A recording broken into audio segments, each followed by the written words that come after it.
വഴങ്ങി ശ്രീ രവിശങ്കർ.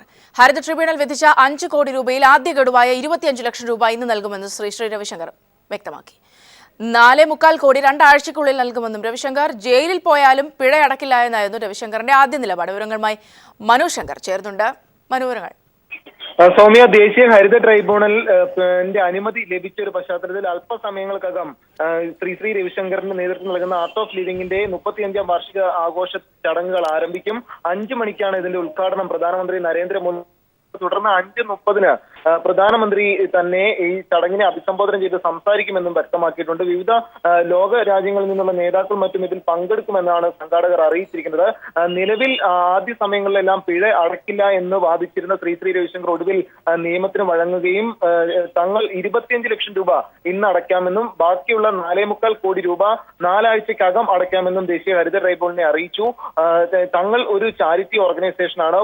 ഇത്രയധികം തുക ചെറിയ മണിക്കൂറുകൾക്കുള്ളിൽ കണ്ടെത്താനാകില്ലെന്നും 1 മാസം സമയം നൽകണമെന്നുമാണ് ഹരിത ട്രൈബ്യൂണലിനെ ശ്രീ രവിശങ്കർ അറിയിച്ചത്. ഈ വാദം അംഗീകരിച്ചുകൊണ്ടാണ് 4 ആഴ്ച സമയം അനുവദിക്കാമെന്നും 25 ലക്ഷം രൂപ ഇന്ന് അടയ്ക്കണമെന്നും അറിയിച്ചത്. ഈ 25 ലക്ഷം രൂപ ഇന്ന് അടച്ചില്ലെങ്കിൽ കേന്ദ്ര സാംസ്കാരിക മന്ത്രാലയം തന്നെ ഈ ചടങ്ങിനായി നൽകിയിരുന്ന തുക തങ്ങൾ തടഞ്ഞു വെക്കുമെന്നും ഹരിത ട്രൈബ്യൂണൽ അറിയിച്ചതിനെ തുടർന്നാണ് നിലപാട് മാറ്റി ഇന്ന് തന്നെ 25 ലക്ഷം രൂപ നൽകാം എന്ന് ശ്രീ രവിശങ്കർ തന്നെ വ്യക്തമാക്കിയത്. അല്പസമയങ്ങൾക്കകം ഈ ചടങ്ങിന് തുടക്കമാകും. പ്രധാനമന്ത്രി നരേന്ദ്രമോദി തന്നെയാകും ഉദ്ഘാടനം നിർവഹിക്കുക. അതേസമയം ഈ വേദി സുരക്ഷിതമല്ല എന്ന് CPWD ഹരിത ട്രൈബ്യൂണലിനെ അറിയിച്ചിട്ടുമുണ്ട്. മനു ശങ്കറാണ് വിവരങ്ങൾ നൽകിയത്.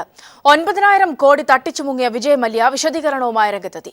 ട്വിറ്ററിലാണ് മല്യയുടെ വിശദീകരണം വന്നിരിക്കുന്നത്. താൻ ഒളിച്ചോടിയതല്ല എന്നാണ് വിജയ് മല്യ പറയുന്നത്. താൻ രാജ്യത്തെ നിയമവ്യവസ്ഥയെ ബഹുമാനിക്കുന്ന പൗരനാണെന്നും ബിസിനസ്സുകാരനെന്ന നിലയിൽ രാജ്യത്തിന് പുറത്തു പോകുന്നത് സ്വാഭാവികമാണെന്നും വിശദീകരിക്കുന്ന വിജയ് മല്യ താൻ മാധ്യമ വിചാരണയുടെ ഇരയാണ് എന്ന് കുറ്റപ്പെടുത്തുകയും ചെയ്യുന്നു.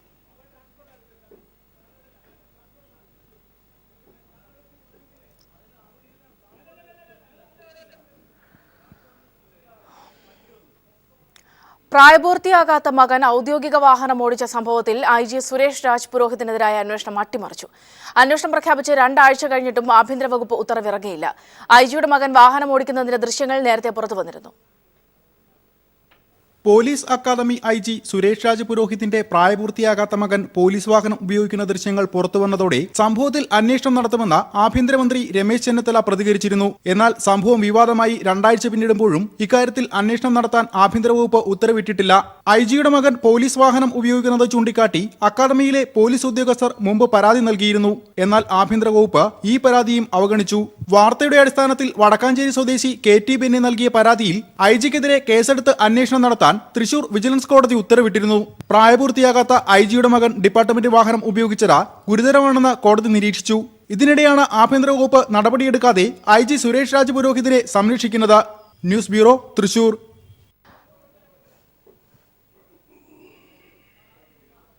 കൊല്ലത്ത് ലീഗിനെതിരെ RSPയുടെ പോസ്റ്റർ. ലീഗ് നേതാവ് യൂനുസ് കുഞ്ഞ് നയവഞ്ചകനെന്ന് പോസ്റ്റർ. യൂനുസ് കുഞ്ഞിനെ പാർട്ടിയിൽ നിന്ന് പുറത്താക്കണമെന്നും പോസ്റ്ററിൽ പറയുന്നു. നയവഞ്ചന ഒന്നും ഇതുവരെ കാണിച്ചിട്ടില്ല. പോസ്റ്ററെ സംബന്ധിച്ചുള്ള ഉറവിടം എന്താണെന്ന് എനിക്കറിയില്ല. അതിനകത്ത് മറ്റൊരു കാര്യം പറഞ്ഞേക്കുന്നത് 140 മണ്ഡലങ്ങളിലും ഉമ്മൻചാണ്ടിയും കുഞ്ഞാലിക്കുട്ടിയും അനുഭവിക്കുമെന്നാണ് പറഞ്ഞത്. എല്ലാവരും കൂടെ ഈ 140 വണ്ടി കയറാൻ വേണ്ടി ഉള്ള RSPക്കാരുണ്ടോ എന്ന് എനിക്കറിയില്ല. കാരണം RSPയെ പറ്റി എല്ലാവർക്കും അറിയാം. നന്നേ ദുർബല, പിന്നെ ഗർഭിണി എന്ന് പറഞ്ഞ കണക്കാണ്.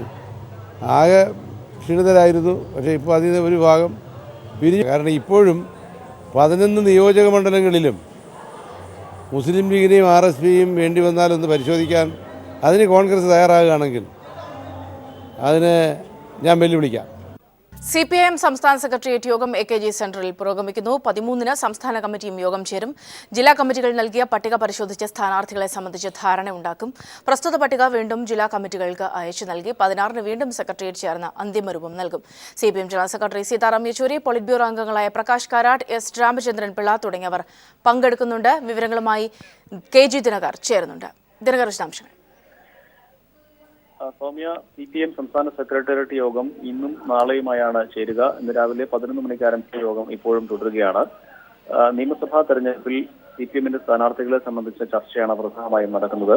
ജില്ലാ കമ്മിറ്റികളിൽ നിന്നുള്ള പാനൽ സംസ്ഥാന സെക്രട്ടേറിയറ്റ് ഇന്നും നാളെയുമായി പരിശോധിക്കും. വിജയസാധ്യതകൾ ഉൾപ്പെടെയുള്ളവ പരിശോധിച്ചുകൊണ്ട് ഈ പട്ടിക ഏതെങ്കിലും മാറ്റങ്ങൾ വരുത്തേണ്ടതുണ്ടെങ്കിൽ അത്തരം മാറ്റങ്ങൾ വരുത്തി അത് ജില്ലാ കമ്മിറ്റിക്ക് തിരികെ അയച്ചു കൊടുക്കും. പിന്നീട് ജില്ലാ കമ്മിറ്റിയിൽ നിന്നും വരുന്ന നിർദ്ദേശം 16-ാം തീയതി ചേരുന്ന സെക്രട്ടേറിയറ്റ് വീണ്ടും പരിശോധിച്ച ശേഷം അന്തിമ പട്ടികക്ക് രൂപം നൽകും. 13-ാം തീയതി സംസ്ഥാന കമ്മിറ്റിയും ചേരുന്നുണ്ട്. സംസ്ഥാന സെക്രട്ടേറിയറ്റിലെടുക്കുന്ന തീരുമാനം സംസ്ഥാന കമ്മിറ്റിയിൽ കൂടി പരിശോധിച്ച ശേഷമാവും തിരികെ വീണ്ടും ജില്ലാ കമ്മിറ്റികൾക്ക് വീണ്ടും അയച്ചു കൊടുക്കുക. അതിനുശേഷം 16-ാം തീയതി ചേരുന്ന സംസ്ഥാന സെക്രട്ടേറിയറ്റ് അന്തിമ പട്ടികയ്ക്ക് രൂപം നൽകും. നേരത്തെ 20-ാം തീയതിയോടുകൂടി CPM-ന്റെ സ്ഥാനാർത്ഥികളെ പ്രഖ്യാപിക്കും എന്ന് സംസ്ഥാന സെക്രട്ടറി കോടിയേരി ബാലകൃഷ്ണൻ അറിയിച്ചിരുന്നു. ഒരുപക്ഷെ തെരഞ്ഞെടുപ്പ് നീളുന്ന സാഹചര്യത്തിൽ ഒരുപക്ഷെ ഈ മാസം അവസാനത്തോടുകൂടി ആയിരിക്കും പട്ടിക പുറത്തിറക്കുക എന്നുള്ള സൂചനകൾ ഉണ്ട്. CPM general secretary Sitaram Yechury, polit bureau അംഗങ്ങളായ പ്രകാശ് കാരാട്ട്, അതോടൊപ്പം തന്നെ S. രാമചന്ദ്രൻ പിള്ള തുടങ്ങിയവർ യോഗങ്ങളിൽ ഇന്നും നാളെയും മറ്റന്നാളും നടക്കുന്ന യോഗങ്ങളിൽ പങ്കെടുക്കും. സ്വാമി KG ദിനകറാണ് വിവരങ്ങൾ നൽകിയത്.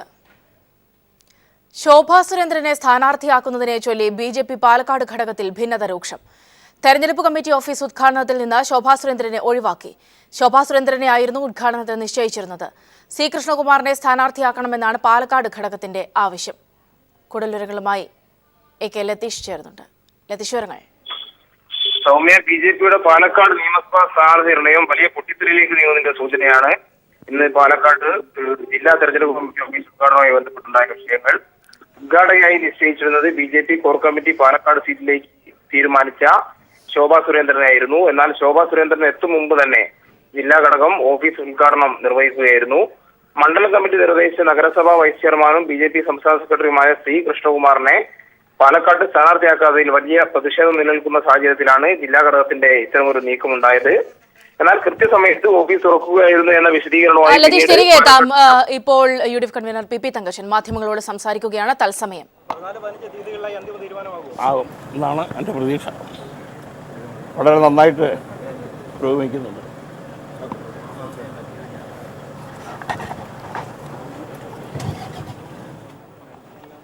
ഇമേജിംഗ് ITയിലും കമ്മ്യൂണിക്കേഷൻ സിസ്റ്റത്തിലും ഒന്നാം നിരയിലുള്ള റീകോ കേരളത്തിൽ തങ്ങളുടെ ഉൽപ്പന്ന ശ്രേണി വിപുലീകരിക്കാൻ ഒരുങ്ങുന്നു. നിലവിലെ 14 ഉൽപ്പന്ന സേവന വ്യാപാരി വഴിയാണ് റീകോ കേരളത്തിൽ തങ്ങളുടെ വ്യവസായം നടത്തുന്നത്. കഴിഞ്ഞ സാമ്പത്തിക വർഷത്തിൽ 1700 കോടിയിലധികം രൂപയുടെ വരുമാനം റീകോയ്ക്ക് ലഭിച്ചതായി റീകോ CEO മനോജ് കുമാർ പറഞ്ഞു. പുതിയ സാമ്പത്തിക വർഷത്തിൽ 300 കോടി രൂപയുടെ വരുമാനമാണ് കമ്പനി ലക്ഷ്യം വെക്കുന്നതെന്നും അധികൃതർ വ്യക്തമാക്കി. Printer, photo copy machine, fax machine, projector, camera തുടങ്ങിയ ഇലക്ട്രോണിക്സ് ഉൽപ്പന്നങ്ങളാണ് റീകോ വിപണിയിൽ ഇറക്കിയിട്ടുള്ളത്.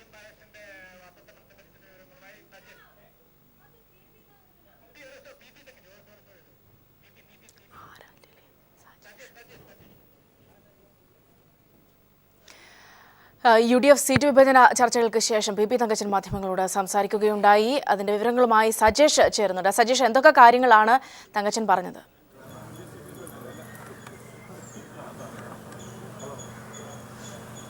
സൗമ്യ, RSPയുമായിരുന്നു കോൺഗ്രസിന്റെ ഉഭയകക്ഷി ചർച്ച ഇപ്പോൾ നടന്നിട്ടുള്ളത്. സീറ്റ് വിഭജനത്തിന്റെ കാര്യത്തിൽ തീരുമാനമായിട്ടില്ല. ചർച്ചകൾ തുടരുമെന്നാണ്. തിങ്കളാഴ്ച വീണ്ടും ചർച്ചകൾ തുടരും. അതിനുശേഷം PP തങ്കച്ചൻ മാധ്യമങ്ങളെ കണ്ടിരുന്നു. ജോണി നെല്ലൂരുമായി ബന്ധപ്പെട്ട വിവാദങ്ങളെക്കുറിച്ച് പ്രതികരിക്കുകയും ചെയ്തു. അങ്കമാലി സീറ്റ് ജോണി നെല്ലൂരിന് നൽകില്ല എന്ന് പറഞ്ഞിട്ടില്ല. എന്നാൽ കോൺഗ്രസിന് ഈ സീറ്റ് വിട്ടുകൊടുക്കുന്നതിന് ചില പ്രയാസങ്ങളുണ്ട്. അത് അറിയിക്കുക മാത്രമാണ് ചെയ്തിട്ടുള്ളത്. തിങ്കളാഴ്ചത്തെ ചർച്ചയിൽ ജോണി നെല്ലൂരും പങ്കെടുക്കുമെന്ന് PP തങ്കച്ചൻ പറഞ്ഞു. RSPയുമായി രണ്ടാം ഘട്ട ചർച്ചയാണ് ഇന്ന് നടന്നത്. 8 സീറ്റാണ് RSP ചോദിച്ചത്. എന്നാൽ അക്കാര്യത്തിൽ കോൺഗ്രസ് ഒരു നിലപാട് തിരിച്ചു പറഞ്ഞിട്ടില്ല. 4 സീറ്റ് RSPക്ക് നൽകുന്നതിനുള്ള സാധ്യതയാണ് നിലനിൽക്കുന്നത്. സൗമ്യ, ഒപ്പം തന്നെ സജേഷ, വിവിധ ഘടകകക്ഷികൾ ഈ സീറ്റ് വിഭജനവുമായി ബന്ധപ്പെട്ടൊക്കെ വലിയ അതൃപ്തിയിൽ തന്നെയാണ്. ഈ ഒരു സാഹചര്യത്തിൽ തന്നെ പല ഘട്ടത്തിലും കോൺഗ്രസ് ഒറ്റയ്ക്ക് തീരുമാനമെടുക്കുന്നു എന്നൊരു വലിയൊരു ആക്ഷേപവും ഘടകകക്ഷികളുടെ ഭാഗത്തു നിന്നൊക്കെ ഉണ്ട്. ഈ ഒരു സാഹചര്യത്തിൽ എങ്ങനെയാകും ഇനിയുള്ള ചർച്ചകൾ? അത് എത്രത്തോളം പ്രയാസകരമാകും നേതൃത്വത്തിന് മുന്നിൽ?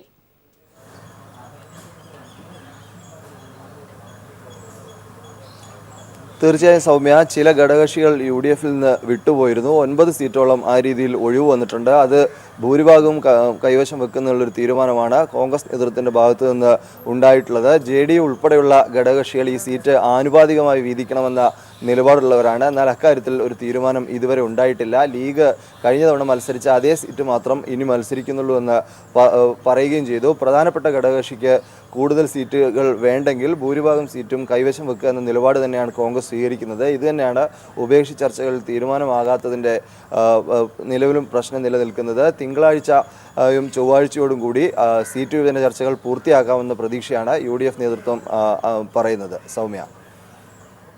MR സജീഷാണ്.